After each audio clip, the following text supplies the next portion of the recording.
Right. So welcome back to the On the Mezzanine podcast. This is a very special episode today because we are indeed filming in the mezzanine with Nico, who runs the mezzanine bar.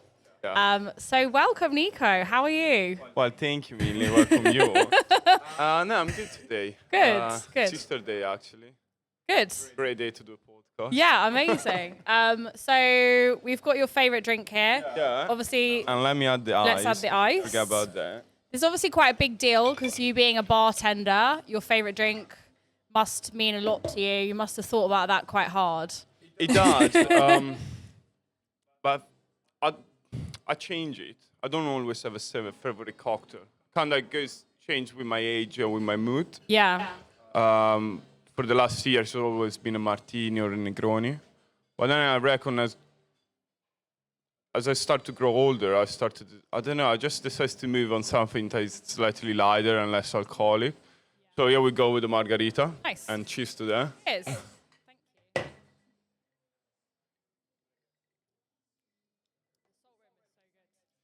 you. Yeah, I mean, as you mentioned before, my entire life has been working behind the bar. Since I was legally allowed to work anywhere, I always been working behind the bar. So my entire life has been dedicated to learning and exploring cocktails. And also in a creative way, so I try to add a touch and make them unique. So a lot of time, because this is not my first bar, I also had a bar before. So what's your journey with the mezzanine? How did you kind of take over the bar? And very interested to know why you picked Tooting, given that you're from Italy and come over here. From Milan, yeah. I'm originally from Milan.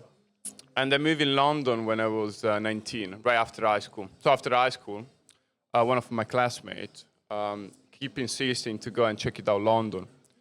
So I'm from a city next to Milan. It's not actually Milan, so it's a bit smaller. And there isn't much to do, and everyone there is Italian. So you kind of... Now, obviously, I love my city, but it was a bit boring. So this mate of mine told me, look, let's go to London just for a year. We can work in a pizza shop. Because we are Italian, we're going to get away with finding a job in a restaurant. Then we make a bunch of money. And then we come back to Milan and we just party for a year with the money we own.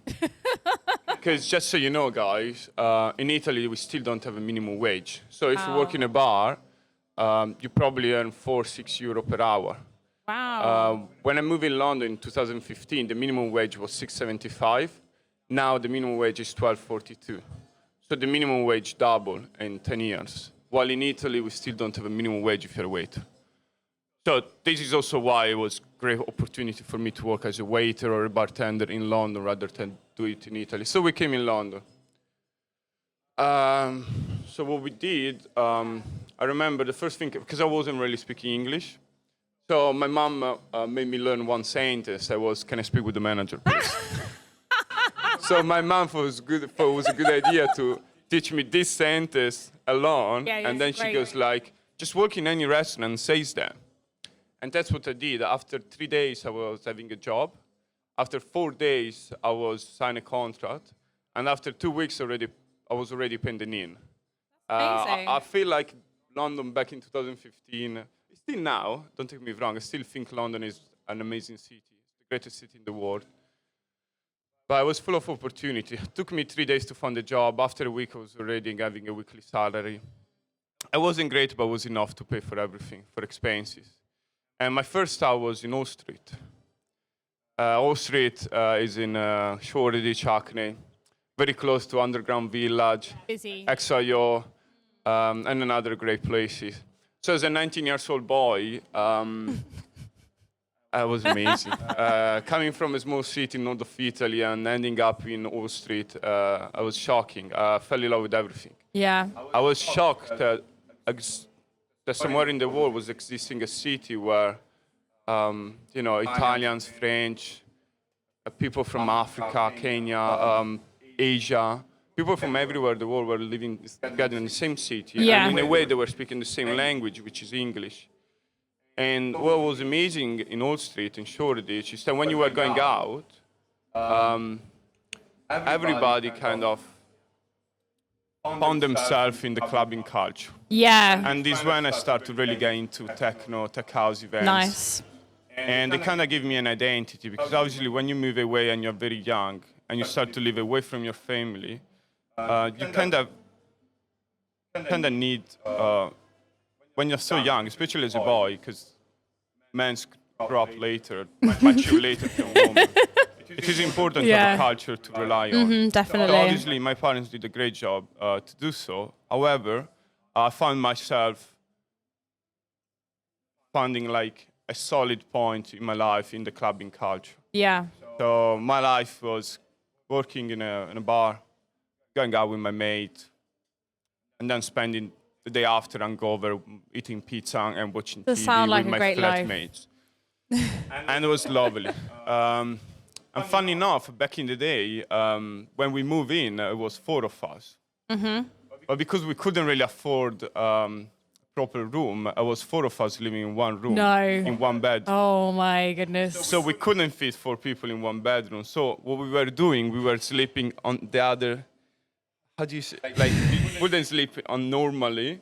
Yeah. We would sleep on the other side. So for about a year and a half. Did you like top and tail? Yeah, so for about a year, Okay. because I'm 6'4", so for about a year, I was sleeping with my knee, with the part of my leg from the knee down, hanging off the bed, because I couldn't. Do you have a normal bed now? I do, Okay, yeah. that's Yeah, good. thanks to my fiancée, yeah. But no, it wasn't a year and a half, it was less than that, but for Okay. a while I was, but I didn't You did care. a lot to like get into London and get into like the clubbing, Yes, dance scene, you know. Yeah, I feel like if I would have been more financially responsible, I could have managed a better room.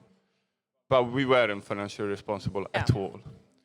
So we were spending our money going out, traveling, experience what London has to offer to a 19-year-old boy from Milan.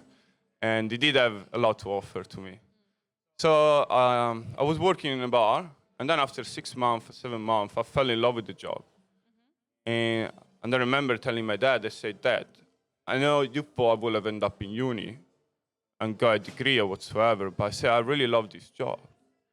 And my dad said, Nico, trust me, it's so difficult to find something you love. Just do it. It doesn't matter if it's not a big deal job. If you're happy and the job you do is legal, I'm okay with that. That's very nice advice. Yeah. And I say, okay, Dad, fine. So we start doing that. And so me and the other 4 guys I was with, we had a very strong bond. We've been living together for 5 years, 6 years. So at some point, one of them, Khaled, he told us and said, guys, why don't we open our own bar? Yeah. And they say, well, that's kind of impossible. If you think about it, I could barely speak English. I had no understanding whatsoever of finance, of accounting, anything like that. So I told him, I was like, okay, but why don't we study something before we do that?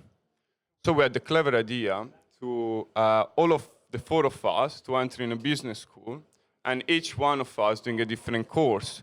Because the idea was, in the end of the 3 years degree, we will have been an expertise of different subjects, and we'll be able to open a huge company. That's a brilliant idea. Yeah, so I ended up studying marketing. Okay. I went in a business school, studying marketing in Ramto. Terrible university. And it was so bad, I realized right away I could never find a job with my degree. But that wasn't important because I always wanted to open my own one. So you asked me how I ended up in Tooting. Yeah. I didn't at first. We're moving house once every year because we would be kicked out of the house because of our house party. And this is a true story. So we've been living anywhere in London, from White City to Wood Green, Wall Street, Sydenham. Then we ended up in Sydenham, and then COVID hit. So COVID hit. We were on I was on my second year of uni, towards the second year of uni, because I had to do a year 0, which was it was a year 0. So basically, it's like a college preparation to get into uni. And what happened is that businesses were collapsing one after the other. Yeah. So a friend of mine found a job in Tooting Market as a bartender. And they told us, they said, guys, it's full of opportunity here. The market looks great. It's busy. Even if there is COVID around, it's still a place where there is some action going on. So what we did, we contacted the government, and there was 5 of us at that point. So we asked for the maintenance loan of each single one of us. So the maintenance loan back then was 12K every year. So after we did that, we ended up with £60,000 in our bank account, shared together. Yeah. And this is how we opened our first bar in Broadway Market. Was that the Mezzanine? No, it was The Lab. Ah, okay. Which was a cocktail bar inspired by The Alchemist. Yeah. So we had all of these test tubes cocktail That's so cool. with dry ice, a lot of smoke going on.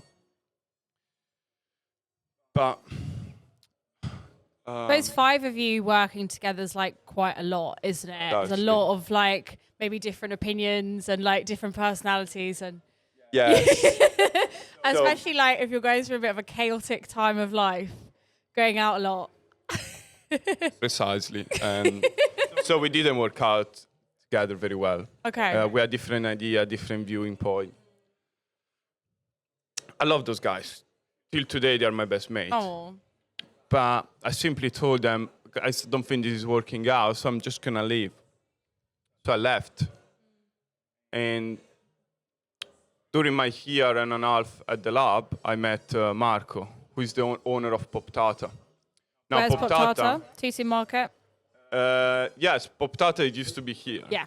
Like, this bar used to be called Top of the Pop, because it was on top of Pop Tata, which was downstairs where we have the kitchen. Yeah. So after the lockdown, the bar, it kind of got empty. So Marco told me, why don't take over the bar? You pay me a rent, and then whatever you make, it's yours. So I started doing that. So I was thinking about a name. I was like, well, what am I going to call my bar? I was coming with this stupid-ass idea. And then Marco told me, why don't you just call it Mezzanine? And I say, why? What does it even mean, mezzanine? And he say, that's a mezzanine. I said, what do you mean? I was like, that's a floor. I said, no, it's a mezzanine. It's like a floor between 2 different floors. So I Google it. I say, I was like, sounds good though, mezzanine bar. So he pick up the name. And he also saw me out a lot. The reason because mezzanine exists essentially is because him. Wow. I will never be able to do that to like without go him. and do your own thing. How did you feel like when you first took over the Mezzanine? Well, I remember that before meeting my fiancée, I was still very wild. I didn't really ever think too much about the future. Wow. So the idea of losing everything, it didn't scare me at all. Wow. Because I didn't have nothing to lose, essentially. So I didn't care. I said, yeah, I want to do it. Let's do it. So I opened it.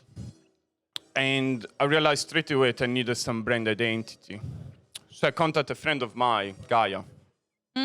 And I say, Gaia, I'm having a little situation here. I have this bar going on, but I don't really know what actually do. I say, can you sort me out? So she came out with the logo, come out with the branding, the color. And I say, look, you have a fantastic idea. Why don't we do that together? So I give them some share of the company. We become partner. So she started to have this idea of doing live music. So the venue became a live music venue. Was it primarily like guitars and quite, Precisely. jazzy sort of stuff? It was. Yeah. And it was amazing. Yeah. I went crazy on the cocktail list. I remember I started to experiment. Everything I've learned in the past, I threw into the cocktail list. We're having such a long cocktail list, very complicated. It was incredible what we did. But fortunately, you need to meet with reality. And there are costs involved when you want to do such a menu. There are costs involved when you want to do certain performance. And there is a clientele that you have. Yeah. So I don't think, I still believe today that if I would have done what I've done with Gaia in Clapham or Balam, it would have been a huge success. But Tooting wasn't ready for that. Yeah. So financially, we were struggling a lot. Yeah. And I didn't know what to do. I I was lost, to be honest. Because at some point it was But already... why have you stuck with Tooting? Like, what's special about Tooting that you like? And So you've now like moved here. You're a bit more kind of settled here. Like, because the entry cost Tooting? to open a business in Tooting Market or Tooting Broadway Market are lower. Yeah. So this was the only reason, to be honest. Yeah. The low entry cost in the market. And at first I didn't like Tooting. I hate it, to be honest. When I first opened my bar here, I was only thinking how to move away from Tooting and go in a different area, and maybe in East London. Yeah. And I don't know, something happened. It just grows in you. I fell in love with Tooting. I love every single thing. I struggle to accept all of the different cultures that there are in Tooting. Yeah. Because it's very unique. And I'm a big European guy, so I was expecting London to be a little bit different in the south area. So it took me a while to accept the culture. Yeah. But once you do, you realize that Tooting is living in 2050. Like Tooting is, to me, what probably the future of Europe will look like. Okay. Yeah. It's a beautiful harmony of 300 different cultures. It really is. Living together and finding an equilibrium point where business is thriving. And overall, I feel like society in Tooting is improving. Yeah. We do have, obviously, some situation going on, still south of London. It's not 100% safe, but... I don't think anywhere in London is 100% safe anyway. And I think, like, I love Tooting Market. Like, it's so kind of, like, vibrant. It has people who've lived here for years. All the businesses are independent. And you'll go to other markets and you can see that they are all chains that you see everywhere. Yes. And that's what makes this place amazing. It's like... And everyone's like a family. Like, now I know, when I come here, I know, like, everyone around here. And they're so friendly. And I don't think you get that in a lot of other places in London. 100%. And... it has to do a lot to me with the basic of the hospitality industry. When you have a big chain, you lose that human touch. Yeah. Because everything is been designed in a larger scale. So whatever the management will do has been dictated by probably a numerical report from the accounting team of this big company. While the beautiful things of Tooting Market, every single business is independent, therefore is micromanaged. When I say micromanage, I mean I do everything here. Yes. I'm the first person in, I'm the last person out. Yeah. 99% of the time, I'm the one cleaning the venue, mopping the floor. And also when I try to train my staff or when I do new cocktails, I know I'm doing something that I will probably be the one doing it or I will be next to the guy doing it. So I know... you have complete control. It's like you're so personally invested in it. Yeah. And for instance, with the tequila bar that we now come up with. Yeah. So about a couple of months ago, we rebranded into a tequila bar. It's so good. Yeah. Thank you. Thanks. I love tequila. And I think because obviously now what we do every Friday and Saturday is techno, house, drum and bass events. And I think there is a correlation between the electronic music and the drinking culture of South America and Southern California. Because obviously my fiancée, she's from Los Angeles. So I've been traveling a couple of times to California.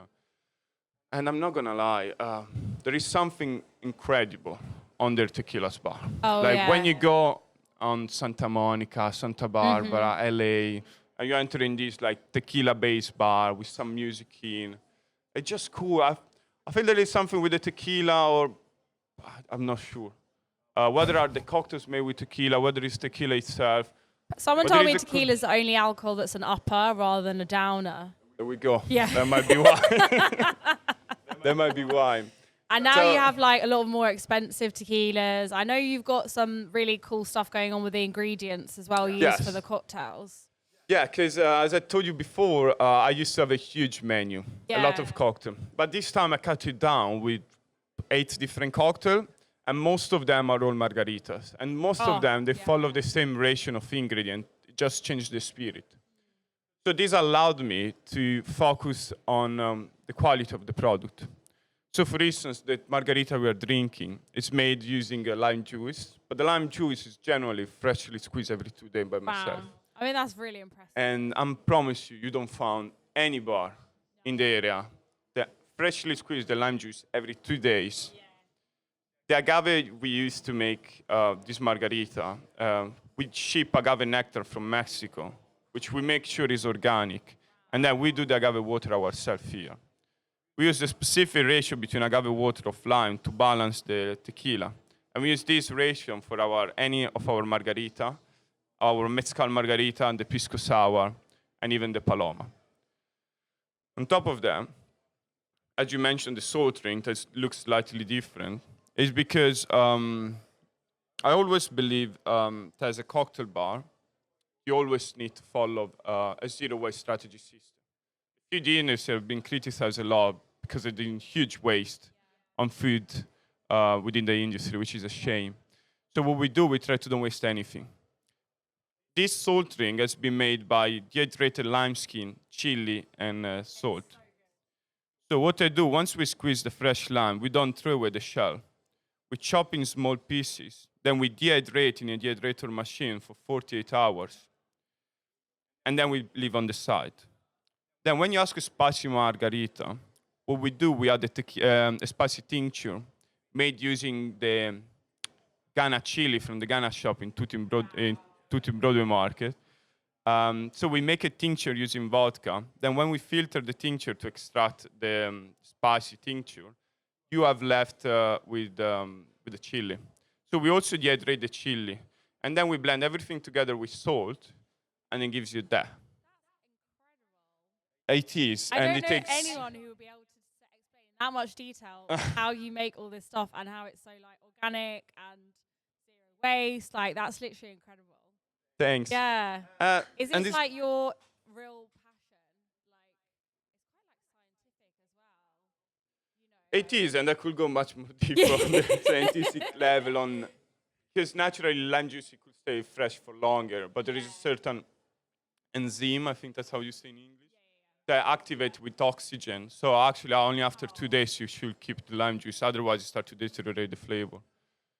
But it's not simply, I think the real skill of a bartender or of a manager in my case, is not just to do a good cocktail, because it's kind of everybody can do a very terrific, phenomenal cocktail, but it might cost you 15, 16 pounds. This margarita costs you 10 pounds, our house margarita.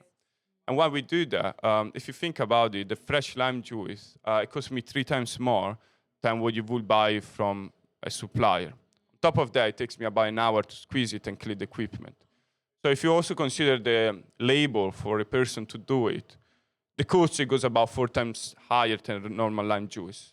The cost of the agave we use is 40 times higher than the cost of using sugar, white sugar, to make the drinks.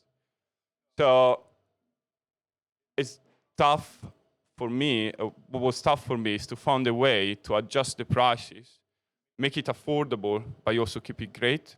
And this is why we only have these drinks, because I buy so much of agave and so much of lime that I managed to negotiate a better price on this product.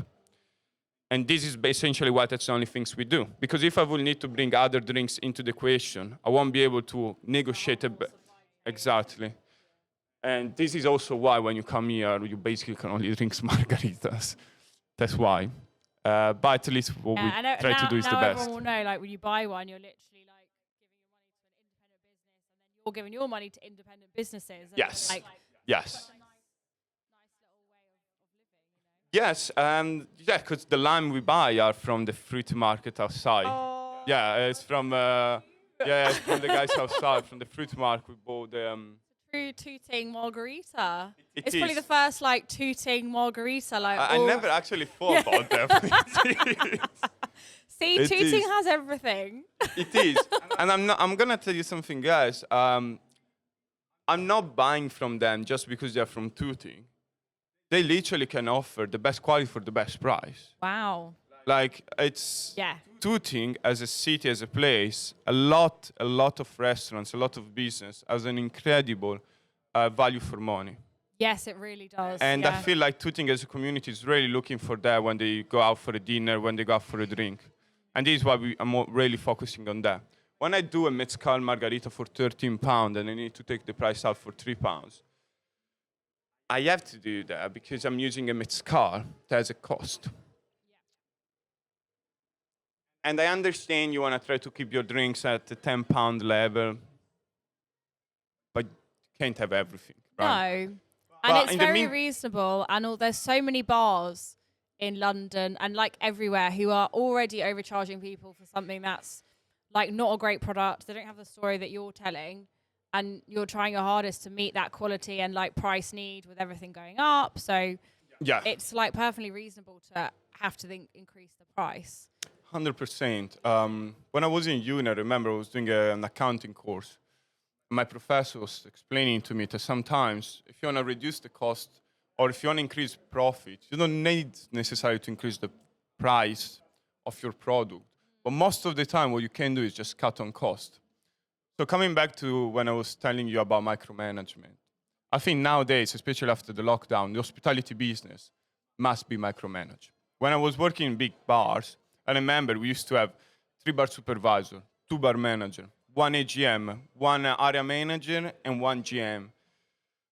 That was unnecessary. Yeah. Having so many managers, so much staff, so much paperwork to do, it just, in the end, those costs are projected on the cocktail because that's what you do. That's how you make money. So having what I was considering a lazy management, it was also the reason of high cost on drinks. So what I do, I completely cut down any possible cost of management. I do everything myself. I basically have no days off. If I'm not in the venue, I'm doing something else on the paperwork, I'm organizing something, which I'm okay with that because I like my job. And this is also why I think now we can compete with bigger company. Yeah. Because their manager, because they probably don't own the venue, they're not willing to sacrifice what I am willing to sacrifice in order to take this margarita down to £10. Yeah, which again, it's a true passion for you. It is. And I always say it a little bit is about being desperate. I really don't want to go back to work as a bartender. No. So I'm willing to. And you made the Mezzanine like incredibly unique because it's the only venue in Tooting and for lots of areas in South London that does electronic music and drum and bass, and you've like literally created kind of like a whole scene in Tooting now, which is incredible. Not at all. It wasn't me.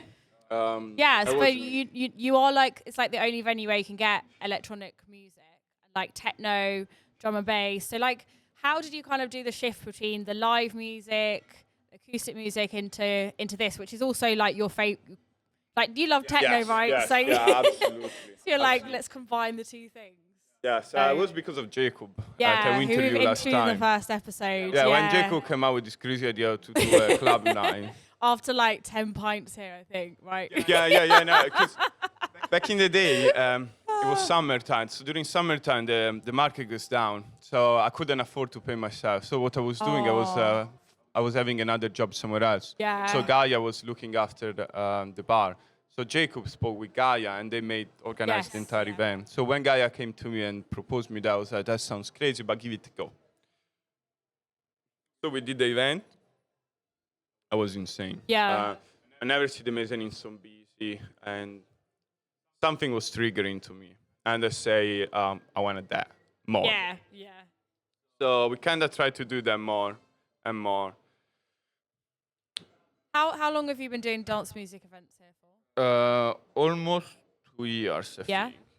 But the funny... And it's grown like exponentially, right? But right now, because that's where I want to go, when we start to do the call-in DJing, it didn't go well at all. Only Jacob was the only guy that managed to bring people in. Whenever I was putting a DJ in to play some music, nobody was showing off. We were losing an incredible amount of money. Remember, we were adding debts and debts. We were on the brink of a bankruptcy. And then summer hit. Not summer, September. And close to that date, it was also when you guys approached me. Yeah. And so I had people like you, Furzenights. Yeah. Jacob again doing more events. And I remember I was about I give myself a couple of weeks before closing down the venue, and then I start receiving messages from different DJ. 2 weeks. Yeah. Wow. And I was receiving messages almost every week or every 2 days by different DJ organizing events. And I say, wow, cool. Right, I was doing anything. I'm not gonna lie, guys. I wasn't doing anything. It's like there's a lot of different. This is why I'm saying I didn't do here. that. I was the DJ that did that. DJ just approached me. They wanted to organize party, and the party went phenomenal. And there was a domino effect. Yeah. And because people like you guys. When I say you, like I mean especially you, Ollie, Yes. Furzenights, Grounded. Then we had Groovy Jewish. So why do you think it works better to have like an actual event rather than just kind of book a DJ and they just do like a regular slot? Because everything, unfortunately, goes down to a finance matter and cost. Yeah. So. No, but why do you think people are more drawn to coming to something that's organised by like actually organised and someone's put effort into it, as opposed to like you could just book a DJ who just turns up and plays, whereas like for us, we do a whole like concept design, think of like different ways to attract people. Yeah, I think people want something a bit more.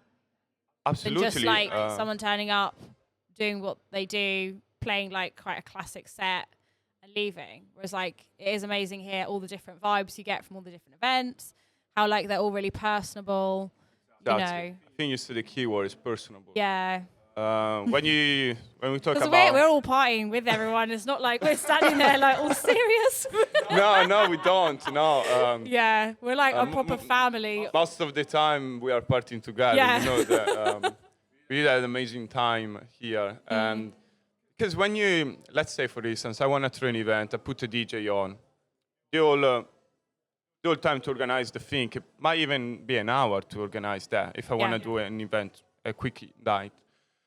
But when we talk about first night, people like you or another group of DJ, there is years of brand building behind you. For years, you have been doing stuff online. For years, you have trying to do party. You had Ollie playing in the kitchen probably, like a madman. Oh my God, yeah, so much. Like I can see him like playing hundreds and hundreds of hours. Oh, he really has, yeah. Before throwing an event. So when people, and this is why I think it's very important for people to accept to pay a £5 or £7 tickets for an event. Because, you're not just paying for coming in, you're paying for the years that people have spent improving their skill, improving the aesthetic of the events, the branding of the events, and those things needs to be paid. Yeah. Simply because and otherwise... we rarely make like profit off doing the events.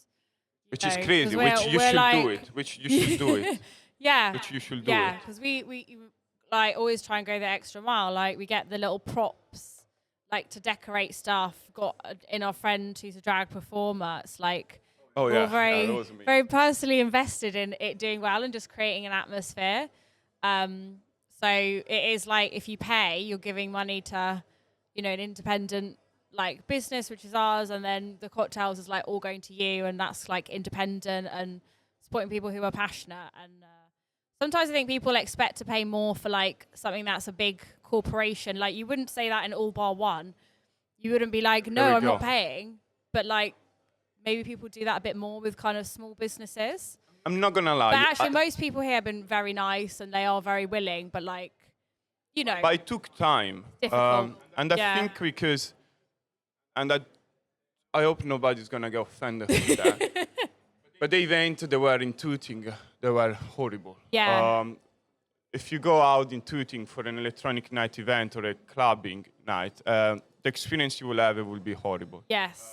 Very poor quality on DJ, no security around, and the stuff wasn't even nice. Yeah. So I see why people from Tooting were a bit skeptical. What's the word I'm looking for? Yeah. Skeptical to buy a ticket. Yes. Because they wouldn't expect that. Yeah, it's a good take.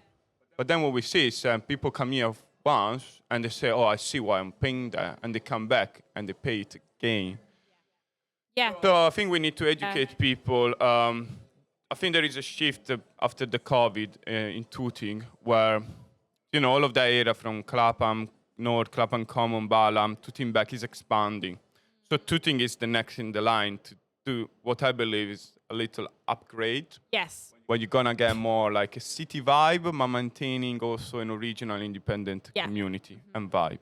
And I think we're getting there. We're seeing a lot of people moving to Tooting and found job in the city.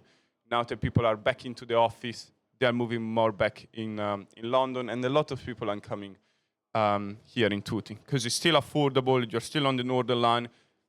30 minutes, you are in Bank. You can get anywhere you want. So I think it's just a matter. I mean, we are doing great. Like, if you feel like the energy here is like electric. Yeah, it really is now, and it's because then you're like, because it's the only thing in like Tooting Market, and I think in Tooting. In Tooting. Yes, in Tooting. Yeah. And this is literally why we started doing events, because we were going out here and we were like, we don't want to travel so far. Yeah.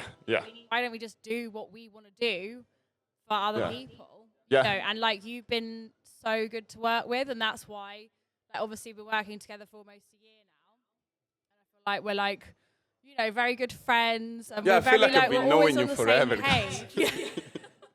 And the way you run your business is like so respectful to like all the people that you work with, and I feel like you're genuinely trying to uplift everyone, not have this like transactional relationship. Like, there were lots of bars we could go to, and they basically be like, yeah, okay, come in, but you have minimum bar spend.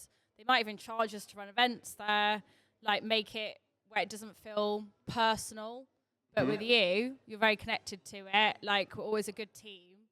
And, like, most of the time we're like having a great time on the night together whilst also working. And it's just, that's the best feeling, It was. And again, as I told you, it goes back on the concept of micromanagement, which is, I think, is the key for success today.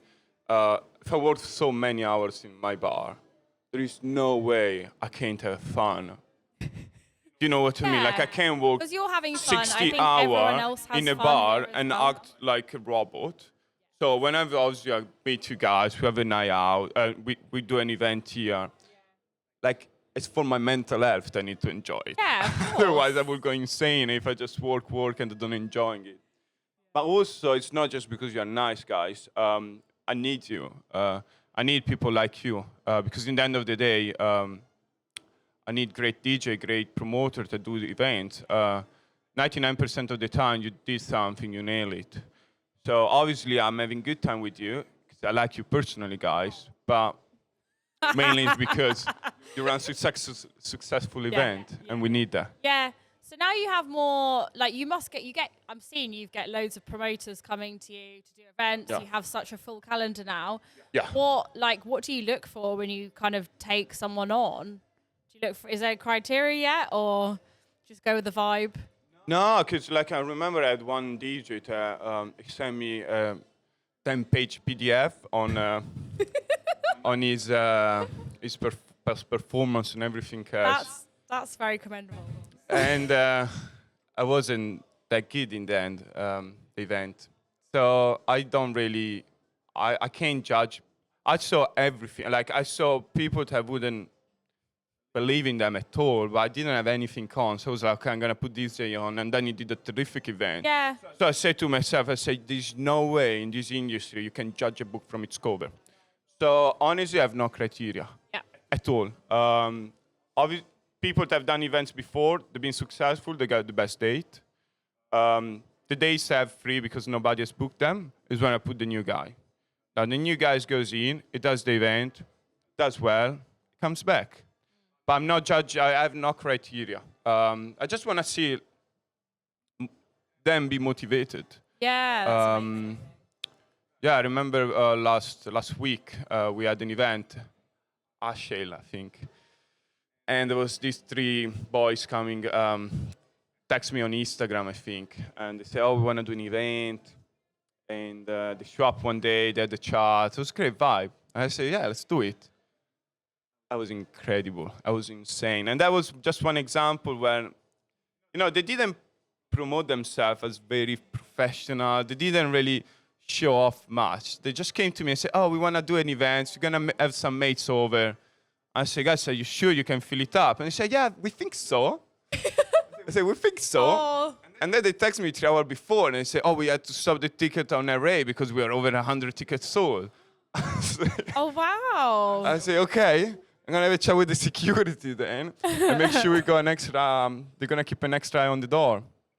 And yeah, so. That's amazing, yeah. But Yeah, it's so don't tell nice the you're giving a creativity. chance to like up and coming DJs and stuff because the music industry is really tough.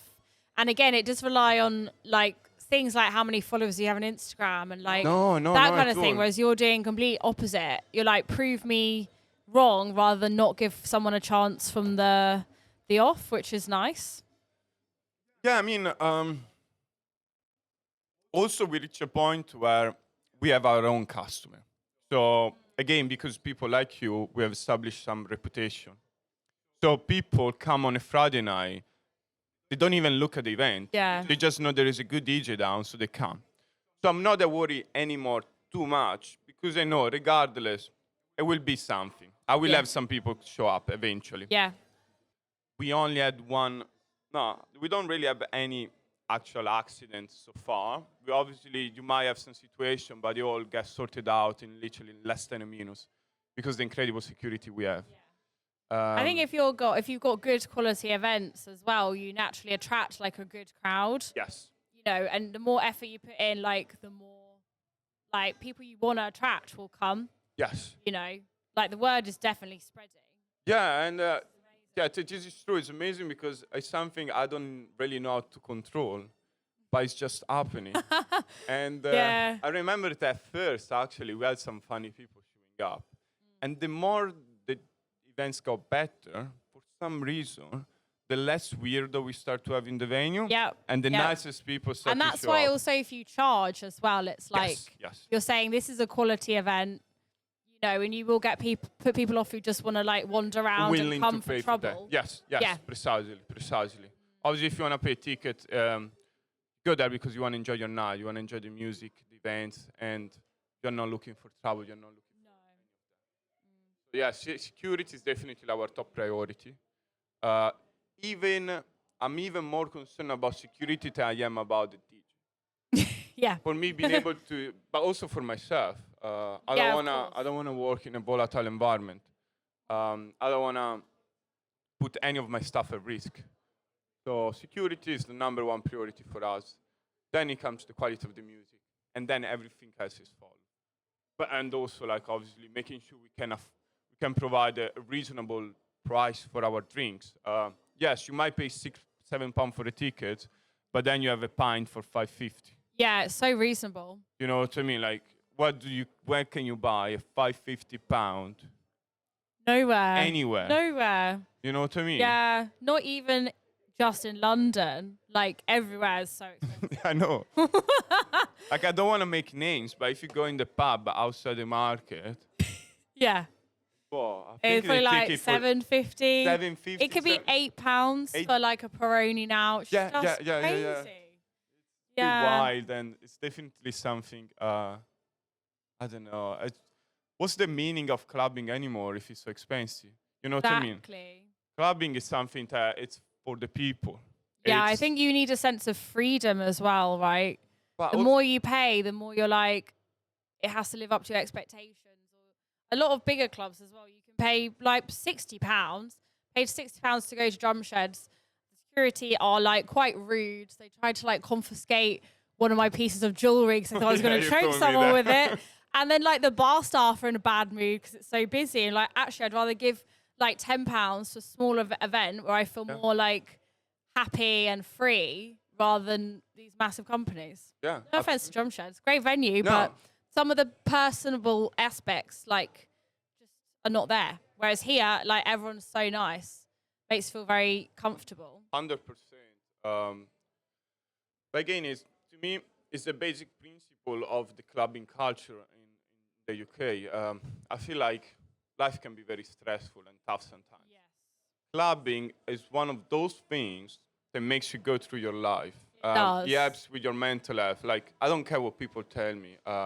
I know clubbing can help with mental It health. definitely can. Yeah. And it shouldn't be expensive. You should be able to afford that.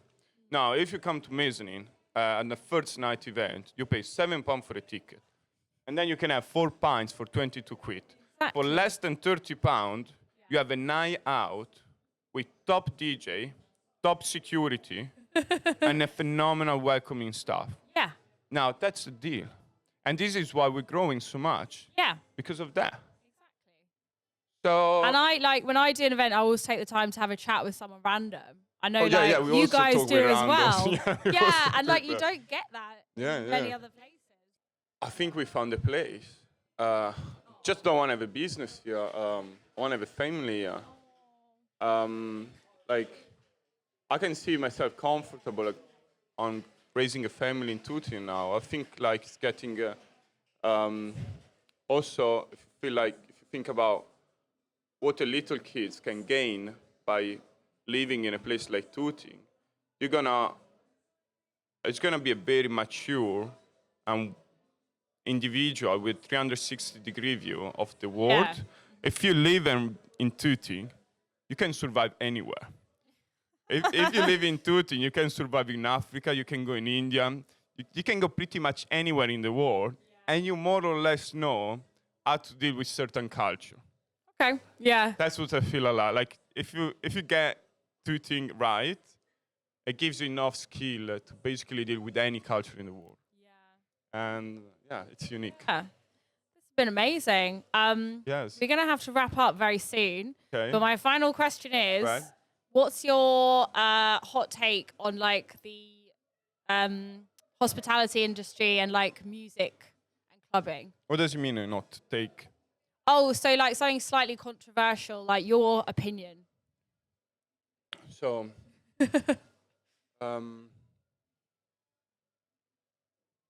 the hospitality industry, saying that again, I might repeat myself. The main issue to me nowadays is the management and the pricing. Hospitality industry is being created for the people. Like when you go back in the day, the gin rush in East London, the prohibitionism in the United States, and how it has developed from there. The hospitality industry is what you mentioned before, a third place in your life where you can go, and I think it's a key point for your mental health. It should not be expensive.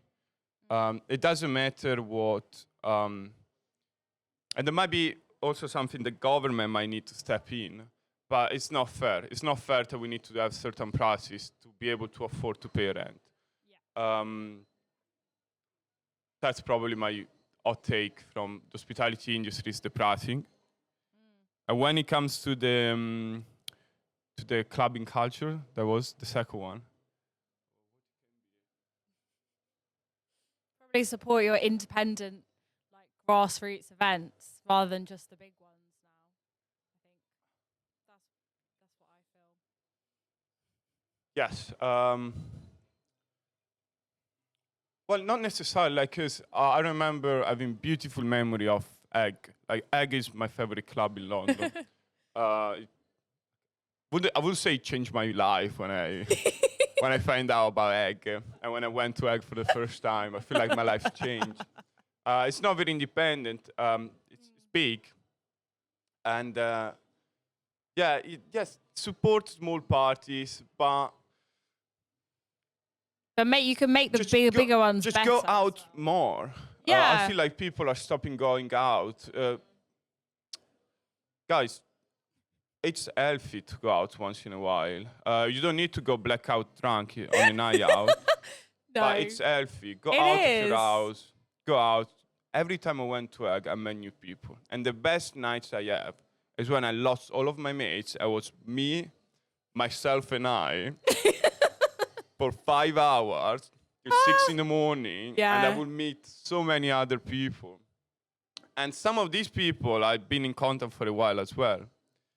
So yeah, probably go out more, guys, because it's healthy. Amazing. It's healthy. It is. Yeah. It is. Yes. Well, thank you so much. Well, thank you for It's been finding the time. amazing. Very interesting. Thank you very much. Okay. Bye, everyone. Bye.